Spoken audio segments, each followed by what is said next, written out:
할렐루야, 그리스도 이름으로 축복합니다. 이번 시간에는 시각장애 아동 교육에 대하여 강의하겠습니다. 첫 번째, 시각장애의 정의, 시각장애의 분류, 시각장애의 원인 및 출현, 시각장애 아동의 판별 및 검사에 대하여 학습하겠습니다.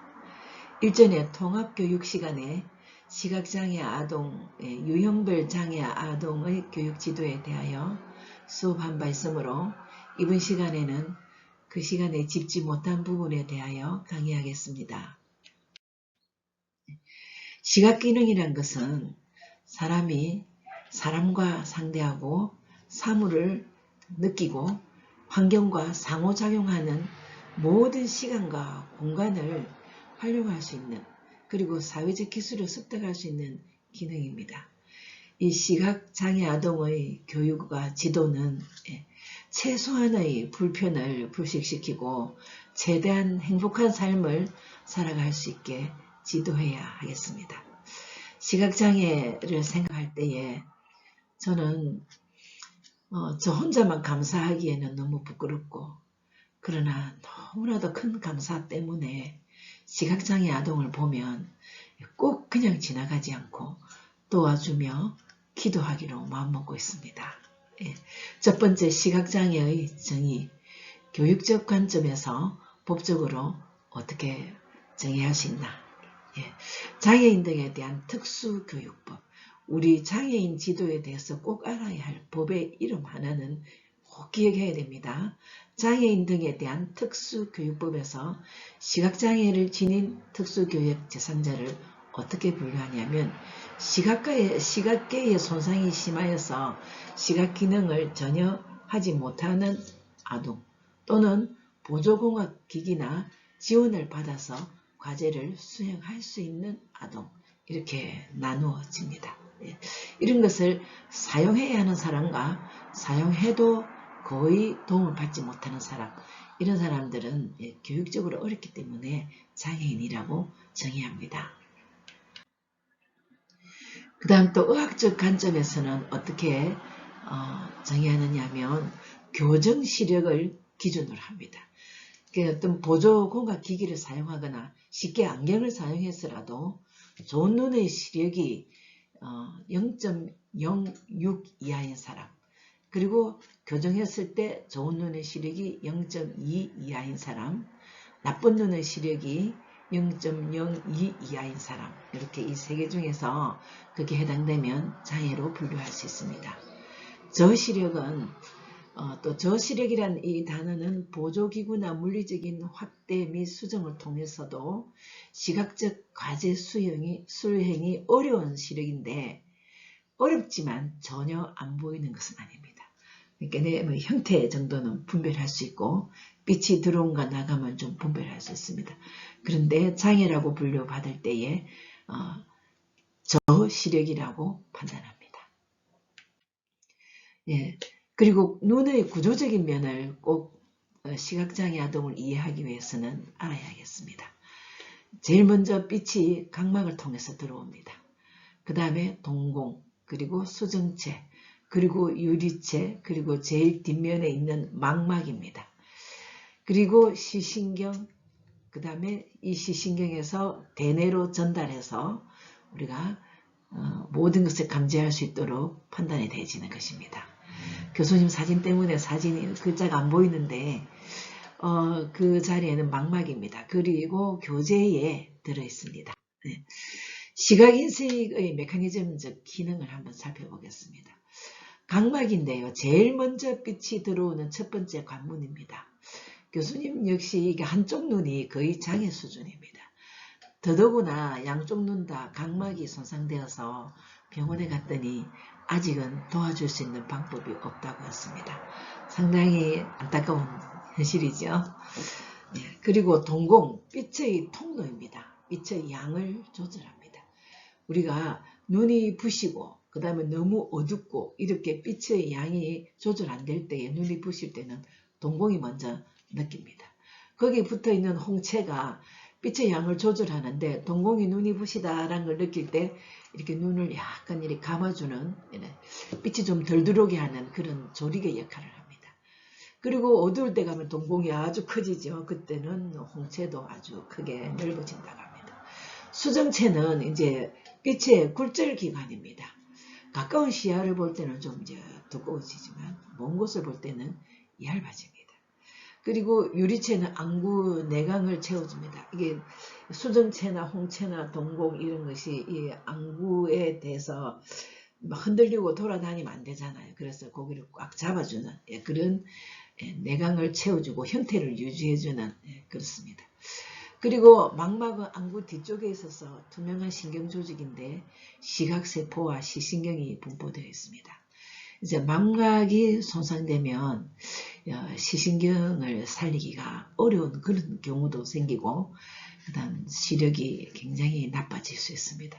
그리고 빛을 감지하기도 어려워집니다.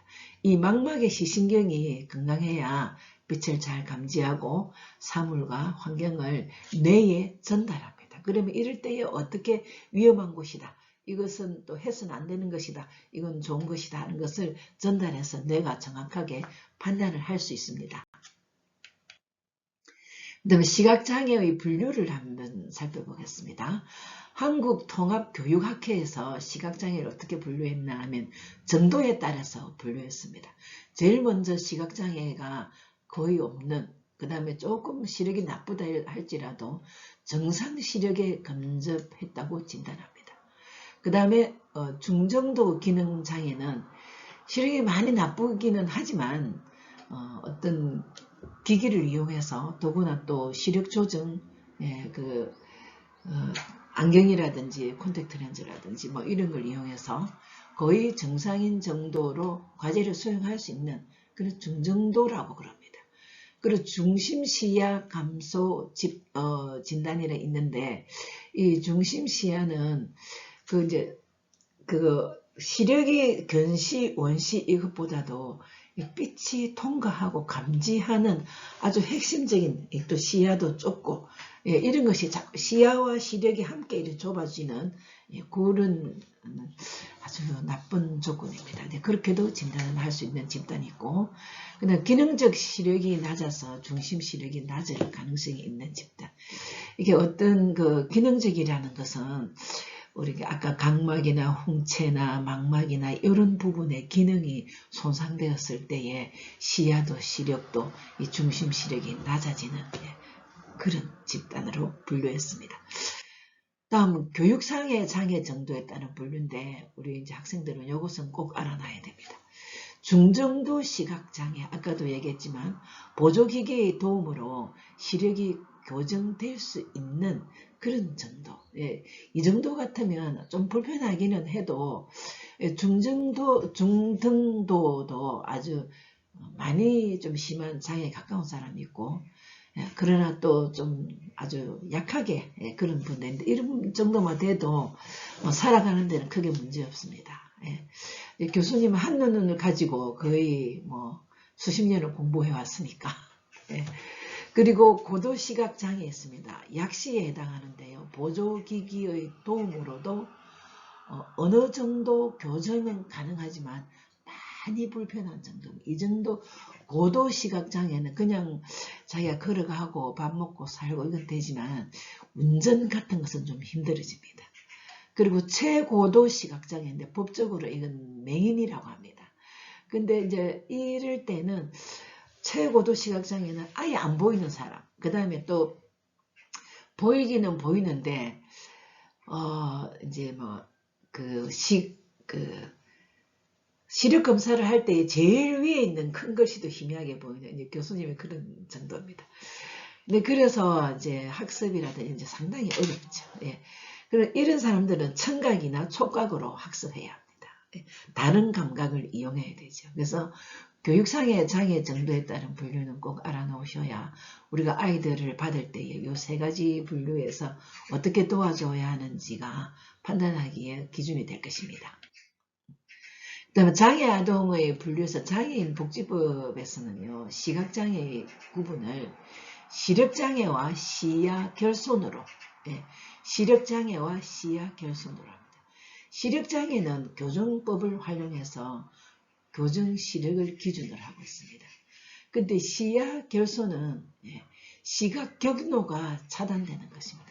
각막에 아예 손상을, 뭐 교통사고라든지 이런 손상을 입은 망막의 시신경이 아예 그냥 시신경이 완전히 죽어버렸다든지 이런 식으로 해서 시야가 중심 시야 시력 전부 다 결손될 때 그 경로가 손상되거나 차단된 것입니다. 그 다음에 교육적으로 해석해 볼 때 아까 조금 짚었지만 저시력 교정할 수 최대한 교정할 수 있도록. 근데 저시력은 잔존시력이 있다는 것이거든요. 근데 법적으로는 이거를 맹안이라고 그러는데 잔존시력을 최대한 활용하고 발휘할 수 있도록 지도해야 되는 것입니다. 요럴 때 우리 교사들은 교육적으로 어떻게 이 아이를, 그러면 저시력 교정을 해도 하기 어렵지만 그런 아이들은 물건을 굉장히 확대해 줘야 됩니다. 그리고 또 밝게 해줘야 됩니다. 그리고 분위기가 굉장히 안정된 자리를 잡을 수 있도록 하고 교실에서는 앞자리에 앉히는 것이 조금 더 용이하지 않을까 생각합니다. 그다음 시각장애의 분류인데 세계보건기구에서는 어떻게? 이것도 우리가 교육 현장에서 굉장히 중요하게 판단됩니다. 정상인은 뭐 말할 것 없죠. 특별한 도움 없이 과제 수행이 가능하니까. 그리고 이제 중등도 특별한 도움을 받으면 거의 정상적인 과제 수행이 가능한 사람, 정상이라고 합니다. 저시력은 중도입니다. 정상, 그 다음에 중등도, 그 다음 중도. 도움을 받아 속도나 정확도나 지속도가 낮아진 수준에서도 그래도 과제는 좀 수행할 수 있는 저 같은 사람은 중도라고 할 수 있겠습니다. 그 다음에 맹인인데 맹안, 최중도입니다. 과제 수행에 있어서 전반적으로 어려움이 있습니다. 아주 섬세함이 요구되는 그런 과제 수행의 불편함. 그 다음에 실명, 근접시력, 그 다음에 실명, 아주 안타깝죠. 시력에 의존할 수 없는 다른 감각에 의존해야 되는 이 내용도 교재에 있기 때문에 교수님 사진은 좀 가려져도 교재를 보시면 되겠습니다. 우리는 정상 시력을 가진 사람이 많고 또 좀 요즘은 이래 여러 가지 미디어나 그 다음에 이게 전파 때문에 중등도까지는 많이 있습니다. 괜찮습니다. 천국 가는 날까지 그렇게만 유지해달라고 기도하시고 중도와 최중도, 실명 근접 시력, 그리고 실명 맹인에 대해서도 눈이 되어줄 수 있는 믿음을 가지시기를 축복합니다. 시각장애인의 원인 및 출현율입니다. 자, 시각장애의 원인은 참 몰랐던 부분이 특별히 있는데 꼭 알으셔서 앞으로 이 원인에 대해서 민감해야 되겠습니다. 국가건강정보센터에서 제시하는 의학정보입니다. 시각장애의 원인은 굴절 이상입니다. 백내장과 녹내장을 될 수 있습니다.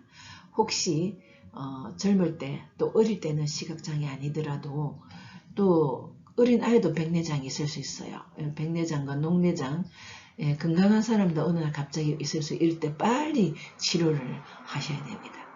굴절 이상은 아동에게 가장 흔히 발생하는데 이곳은 가까이서 TV를 본다든지 그 다음에 너무 엎드려서 책을 본다든지 또 아니면 유전적으로 또 아니면 또 그 습관에 따라서 근시, 원시, 난시를 말할 수 있습니다. 그리고 안구의 근육 이상이라든지 이런 것으로 사시를 초래할 수 있습니다.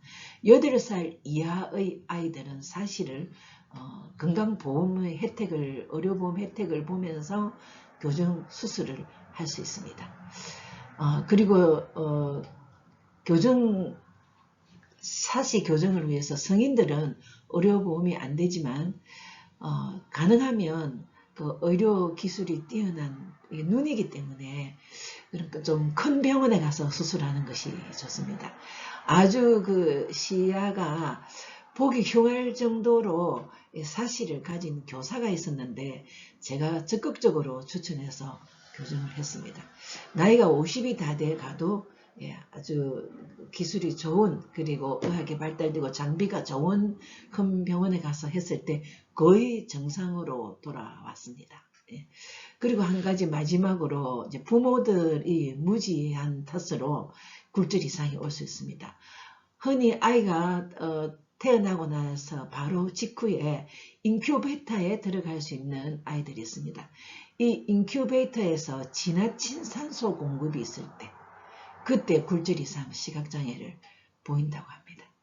그리고 시각장애를 가져오는 모든 원인들, 앞으로 희귀한 질병이 많이 보이기 때문에 우리 주위에 있는 분들에게 이거 시각장애 인큐베이터에 아주 좋은 좀 의학기구가 좋은 곳으로 선택해서 이런 어릴 때 태아 때 부모의 무지로 시각장애가 생기는 이런 일이 없도록. 그래서 시각장애의 원인별 시력 특성인데요. 의학 발달로 수술로 의해서 회복되는 경우가 이제 옛날보다는 많아졌습니다. 그러나 아직까지는 완벽하지는 못합니다.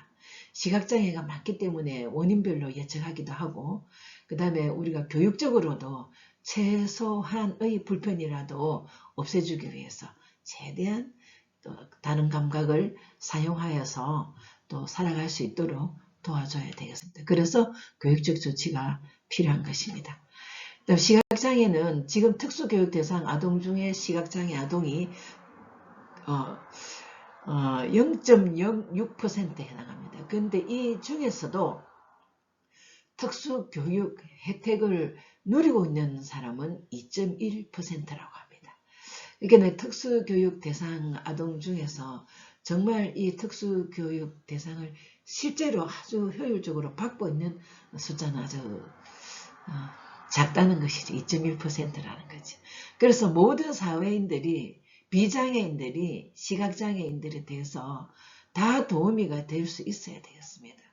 자동차도 마찬가지며, 도로에서도 마찬가지며, 어떤 식당에서도 마찬가지며, 교육 현장에서도 자기가 있는 자리에서, 내가 있는 자리에 시각장애인이 온다면 난 그의 눈이 되어주도록 내 자신을 포기하고라도 도와주겠다는 이런 신앙이 있어야 되겠습니다. 그것이 바로 진정한 하나님 사랑, 이웃 사랑입니다.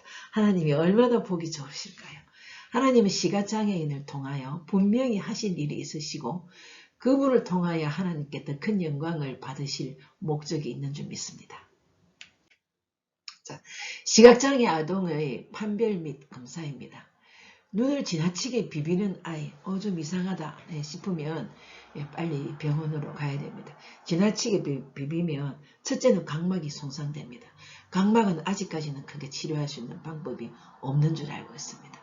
그리고 눈을 너무 가늘게 뜨고 보거나 가리거나 할 때는 홍채나 동공에 또 이상이 있지 않을까. 그리고 책을 읽을 때 머리를 이상한 각도로 이렇게 정상적으로 앞을 보지 않고 이렇게 돌리고 이렇게 본다든지 이럴 때 그런 행동을 보고 지나치게 눈을 깜빡인다든지 그 다음에 눈을 잘 움직이지 않고 고개를 이렇게 돌리고 하는 그런 아이들이 있습니다. 그리고 빛에 대해서 너무 민감할 때 그 다음에 칠판이나 책을 보고 옮겨 적는 것을 어려워할 때 이런 행동을 보고 빨리 그 의심징후라고 생각하시고 전문의를 찾아야겠습니다. 그리고 또 눈을 초점을 잘 맞추지 않는 아이들이 있습니다. 대체로 자폐 증상이 있는 아이들이 그런데 그런 증상도 없는데 유난히 눈에 초점을 잘 맞지 않는 친구들, 그 다음에 눈에 대해서 가려움증을 자주 느끼고 그 다음에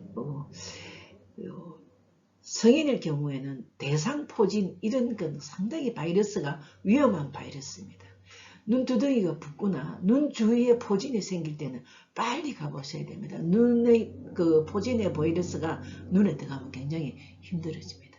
그래서 자주 충혈되거나 눈물이 나는 아이들, 그 다음에 눈에 이제 붉은 점 이런 것이 생기는 아이들, 그리고 눈동자 움직임이 통제가 잘 안 되는, 주로 이런 경우는 사시입니다. 바로 봐야 되는 것 같은데 바로 안 봐지고 눈동자가 옆으로 이렇게 가기도 하거든요. 어떤 친구들은 모아지기도 합니다. 예. 그 다음에 아동이 계속 눈에 대해서 불편을 느낄 때 괜찮다 이건 굉장히 위험합니다. 예. 가까이 보면서 하는 일을 하고 나면 굉장히 이제 두통을 느낀다든지 구역질이 난다든지, 예. 이거는 시신경의 문제가 있을 수 있습니다. 그리고 계속 먼데 것이 안 보인다든지 막 흔들려서 이렇게 막 보인다든지, 예, 이런 것은 난시가 있을 수 있는데 그걸 오래 두면 심각해지는 증상이 있습니다. 그래서 이 의심의 징후를 꼭 살펴보아야 한다는 것입니다. 그 다음에 시각장애 진단은 우리가 행동을 봐서 하기도 하지만 또 장애인 등에 대한 특수교육법, 이 교육법 이름입니다. 시각장애 대상자 선별검사, 진단평가, 이런 검사 도구가 다 있습니다. 그런 검사 도구를 가지고 기초학습 기능을 검사해야 됩니다. 왜냐하면 이 학습에서 상호작용이 시각이 정한인 학생보다, 아동보다 훨씬 상호작용이 떨어지기 때문에 그 기초학습이 떨어질 수도 있거든요. 그럼 그걸 좀 보충을 해줘야 될 필요가 있기 때문에 그렇습니다. 그리고 시력검사는 필수적으로 해야 되겠죠. 그 다음에 시기능검사, 아까도 봤듯이 안구의 구조라든지 이런 기능검사에서 시력이 좀 나쁘다 싶으면 그 원인을 발표하고 싶을 때 시기능검사를 실시하도록 규정합니다.